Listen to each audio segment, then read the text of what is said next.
Good morning. আজকে দার্জিলিংয়ে আমাদের থার্ড ডে। সামনে যদি কেবল জায়গা পাওয়া যায় তাহলে যাব।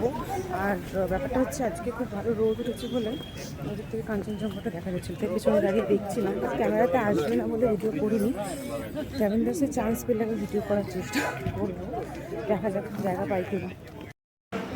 ফাইনালি আমরা কেভেন্ডার্সে এসে গেছি। হ্যাঁ, কাঞ্চনজঙ্ঘা দেখা যাচ্ছে। আমাদের কাঞ্চনজঙ্ঘা কালকে দেখতে পাইনি, আর আজকে দেখতে দেখতে খাবো, এরকম একটা ব্যাপার। তো ফার্স্টে অর্ডার করে দেবো, আগে দেখে নিই কী কী অপশানে রয়েছে, তারপর অর্ডার করবো। আপনারা আগের ভিডিওতে হয়তো দেখেছেন যে আমরা দার্জিলিংয়ের 5 পয়েন্ট সাইট সিন করেছিলাম এবং তার জন্য আমাদের গাড়ি রিজার্ভ করাই ছিল। আমি যখন গাড়ি রিজার্ভ করেছিলাম তখন আমি সেই দাদাকে বলে দিয়েছিলাম যে আজকের জন্য আমাদের কোনো গাড়ি লাগবে না, কারণ আজকের জন্য আমাদের বিশেষ সেরকম কোনো প্ল্যান ছিল না। তাই সকালে উঠে একদম ফ্রেশ হয়ে 9টা নাগাদ আমরা বেরিয়ে গেলাম। অর্ডার এসে গেছে, এখানে এসে গেছে কিছু কিছু অর্ডার এসে গেছে। আমার অমলেট, মায়ের জন্য বাটার টোস্ট, আমি মাকে চিজ অমলেট দেবো আমার থেকে। আর হচ্ছে চিকেন সালামি টোস্ট তুমি ট্রাই করতে পারো, এসে গেছে। মা খাচ্ছে। বাটার টোস্ট কেমন হয়েছে সেটাও আমি জিজ্ঞেস করছি, কেমন বাটার টোস্টের মতো হয়েছে। আচ্ছা, মশালা অমলেটটা কেমন হয়েছে? গুড।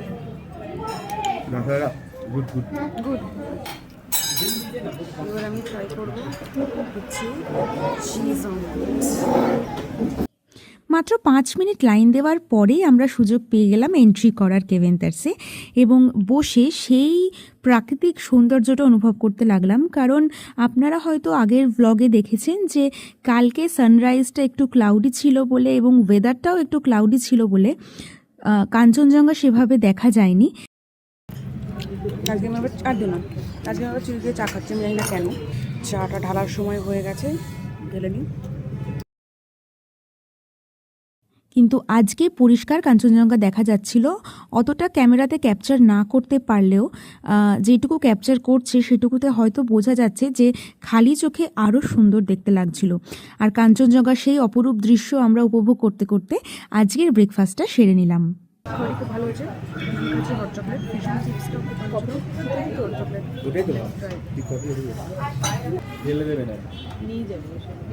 মা খাবে, মা খেয়ে বলবে কালকেটা ভালো না আজকে ভালো।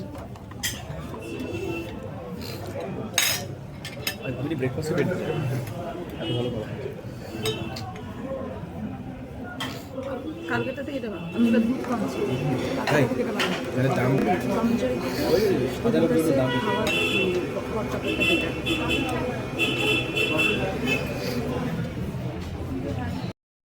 হয়ে গেছে আমাদের ব্রেকফাস্ট কেভেন্টার্স থেকে, যেটা আমার চেকলিস্টে ছিল। হ্যাঁ, এখন অনেকটা বেশি লাইন হয়ে গেছে। আমরা যখন ঢুকেছিলাম আমরা ঠিকঠাক টাইমে এসেছিলাম, যদি আরেকটু আগে আসতাম তাহলে আমাদের হয়তো লাইন দিতে হতো। ব্রেকফাস্ট করে আমি তো একদম ফুল, প্রচুর খেয়ে নিয়েছি। এবার আমাদের কাজ হচ্ছে একটু হাঁটা। যদিও সেরকমভাবে কোনো প্ল্যান আগের থেকে ছিল না, তাই এখন গুগল ম্যাপ দেখে ঠিক করলাম যে আশেপাশে কিছু জায়গা ঘুরে দেখা যাক। তো আশেপাশের মধ্যে সবার প্রথমে আমার যেটা মনে হলো যে আমাদের দার্জিলিং জুতে একবার যাওয়া উচিত, জু এবং HMIতে যাওয়া উচিত। আমরা সবাই জানি দার্জিলিংয়ের জু বিখ্যাত রেড পান্ডাদের জন্য। তো আমার মনে হলো একবার দার্জিলিং জুটা ঘুরে আসা যেতেই পারে। দার্জিলিং জুতে কিভাবে পৌঁছলাম, রেড পান্ডা দেখতে পেলাম কি পেলাম না, কি খেলাম, এই সমস্ত ইনফরমেশন নিয়ে একটি ভিডিও আমি এরপরেই পোস্ট করব। যদি আপনারা ইন্টারেস্টেড থাকেন তাহলে অবশ্যই সাবস্ক্রাইব করে রাখবেন এই চ্যানেলটাকে। জু অ্যান্ড HMI দেখা কমপ্লিট আমাদের। এবার আমরা বেরিয়ে গেছি, আবার যেতে হেঁটে এসেছি, সেখানে হেঁটে ফিরবো। সত্যি খুব ভালো লেগেছে হেঁটে আসতে, পাহাড়ি রাস্তায় হেঁটে আসার মজা আলাদা, আগেই বলেছি।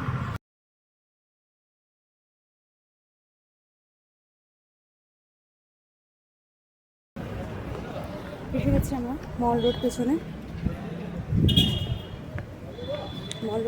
আমরা মল রোড থেকে এগিয়ে যাচ্ছি আমাদের হোটেলের দিকে।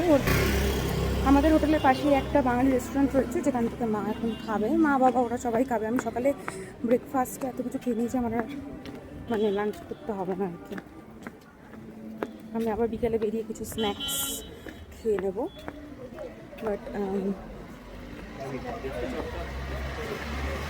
সো যাই রুমে, মানে লাঞ্চ, ওরা লাঞ্চ করুক, তারপরে রুমে যাই, দিয়ে একটু ফ্রেশন আপ হয়ে একটু রেস্ট করবো, অনেকটা হাঁটাহাঁটি হয়ে গেছে, একটু রেস্ট করবো, দিয়ে বিকেলের দিকে মানে যতটা তাড়াতাড়ি সম্ভব আর কি বিকেলে বেরিয়ে যাবো। আশা করি বিকেলে বেরিয়ে একটু ছোটোখাটো শপিং করবো, জানি না, দেখি শিওর নেই, বেরিয়ে যাবো।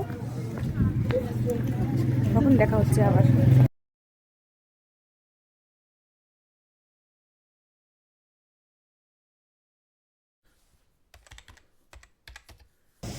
হ্যালো অগেন, এখন বাজে 4:30, রেস্ট নেওয়া হয়ে গেছে আমাদের, আমরা বেরিয়ে গেছি।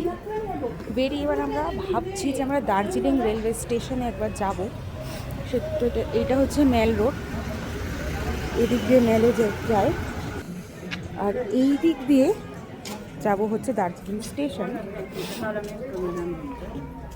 যাই একবার ঘুরে আসি দার্জিলিং স্টেশন থেকে, দেন মেল রোডে গিয়ে বসবো, বা যাই করি, কেনাকাটা যা আছে সেগুলো হবে।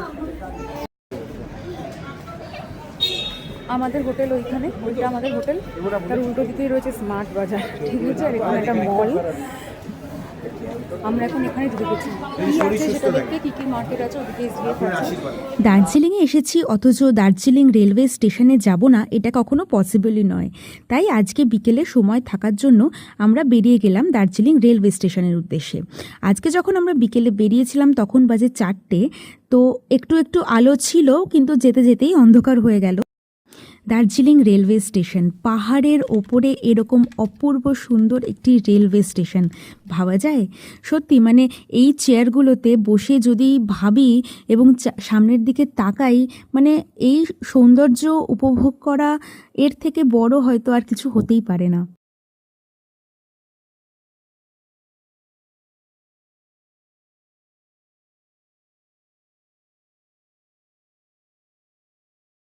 দার্জিলিং স্টেশন থেকে বেরিয়ে গেছি, ওই পেছন দিকে হচ্ছে দার্জিলিং স্টেশন। এই দিকে এসে দুটো রাস্তায় ভাগ হয়ে যায়, এক যেটা ওপরের দিকে চলে যাচ্ছে রাইট সাইডের দিকে, সেটা যাচ্ছে একদম মেল রোডে, সেটা একদম সোজা গিয়ে মেল রোড চলে যাবে। আর যেটা নিচ দিয়ে যাচ্ছে, নিচে চলে যাচ্ছে লেফট সাইডে, যেটা সেদিকে গিয়ে পড়বে চক বাজার।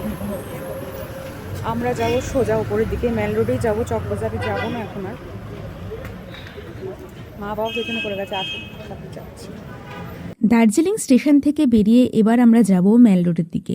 মেল রোডে গিয়ে কিছু স্ন্যাকিং করার ইচ্ছা আছে, দেখা যাক কি করা যায়। ওইখানে গ্লিনারিজ, যেখানে ছবি তোলার জন্য মোটামুটি লাইন পড়ে গেছিলো, যদিও এখন বাজে 5:30, ওই জন্য একটু খালি ছিল বলে আমি ঝটপট কিছু ছবি তুলে নিয়েছি, আমার ভাই তুলে দিয়েছে, এবং তারপরে দেখা গেছে কোনো ছবিতে চোখ বন্ধ, কোনো ছবিতে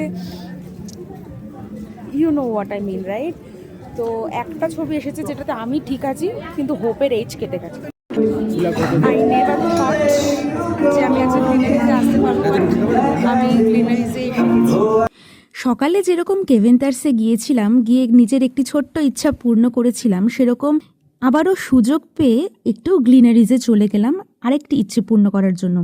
দার্জিলিংয়ে এসে এই দুটো জায়গা একবার চেখে দেখবো না, এটা তো হতে পারে না, তাই না? খাওয়ার কোয়ালিটির দিক থেকে গ্লিনারিজ থেকে কেভেন্টার্সের খাওয়ার কোয়ালিটি অনেকটা ভালো, এবং খাবার রিজনেবলও আছে কেভেন্টার্সে। কিন্তু গ্লিনারিজে আমার একটু ওভার হাইপড লেগেছে খাবার কোয়ালিটি। কিন্তু হ্যাঁ, গ্লিনারিজের যেটা ভালো দিক সেটা হচ্ছে লাইভ মিউজিক এবং দ্য ডেকোরেশন।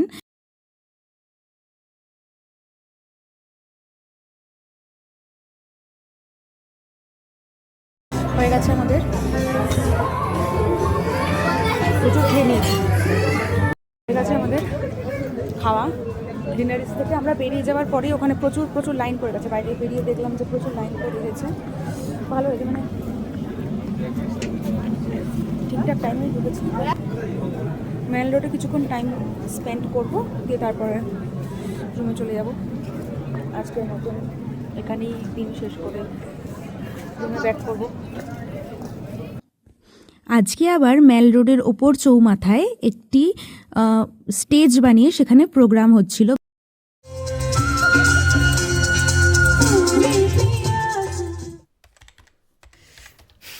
এখন ঘরে বসে রয়েছি, খাওয়া হয়ে গেছে আমার। ক্লিনারিজ থেকেই আমি ডিনার করে এসেছিলাম, কিন্তু বাবা তখন খায়নি বলে বাবা এখন বেরিয়েছে খেতে। বাবা মা ওরাও গেছে, ভাইয়েরা একটু টুকটাক কিছু খেতে। আমি একাই রয়েছি এখনও। তো আমরা যে হোটেলে উঠেছি সেটা হচ্ছে টিম্বার রেসিডেন্সি দার্জিলিং। তো আমি গো আইবিবো থেকে বুক করেছিলাম, 2টো রুম বুক করেছিলাম। আমরা 5 জনের জন্য 2টো রুম করেছিলাম।